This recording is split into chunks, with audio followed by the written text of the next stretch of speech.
అదరగొట్టే కారం రంగు రుచి ఆచి కారం పొడి. గౌరవ అందశ్రీ గారు వారిని ఈరోజు మార్నింగ్ 7:20 ప్రాంతంలో గాంధీ హాస్పిటల్కి తీసుకురావడం జరిగింది. రాగానే మా వాళ్ళు చూసి బ్రాడ్ డెడ్గా డిక్లేర్ చేశారు. అంటే అప్పటికే చనిపోయి 5-6 గంటలు అయినట్టుంది. రైగర్ మార్టిస్ బాడీ అంతా స్టిఫ్గా అయిపోయింది.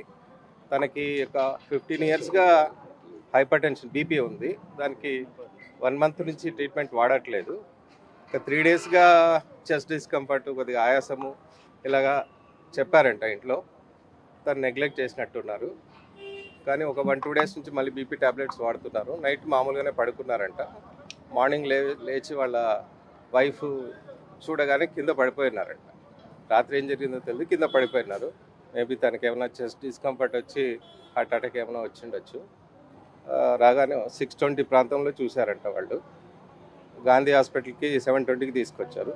రాగానే ఇవన్నీ డిక్లేర్ చేశారు. చూసి మా డిఎంఓ డాక్టర్ శృతి, డాక్టర్ సింధూర వీళ్ళు చూసి డిక్లేర్ చేశారు. అంటే మార్నింగ్ ఎన్ని గంటలకు, అంటే ఎక్కడ, ఏ విధంగా, అంటే బెడ్రూమ్లోనా, అసలు ఏం జరిగింది? బాత్రూమ్ దగ్గర పడిపోయినారంట.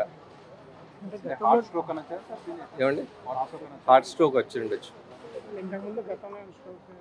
తనకి ఇంతకుముందు ఏమీ స్ట్రోక్ ఇట్లాంటివి హార్ట్ ప్రాబ్లమ్స్ ఏం లేవు. ఓన్లీ బీపీ మాత్రం ఉంది. దానికి ట్రీట్మెంట్ వాడుతున్నారు. 1 నెల నుంచి వాడట్లేదు. సార్, మరి ఇంతకుముందు ఎప్పుడు హార్ట్ స్ట్రోక్ లేదంటున్నారు. మరి అంటే తీసుకురావడంలో లేట్ జరిగిందా, లేకపోతే ఎందుకు చనిపోయారు అనుకుంటారు? 2-3 రోజుల నుంచి తనకు డిస్కంఫర్ట్ ఉంది. దానికి డాక్టర్ని కన్సల్ట్ చేయలేదు. ఫ్యామిలీ ఏమంటారు? అదే వాళ్ళు చెస్ట్ డిస్కంఫర్ట్ ఉంది, దానికి ఏమీ ట్రీట్మెంట్ తీసుకోలేదు.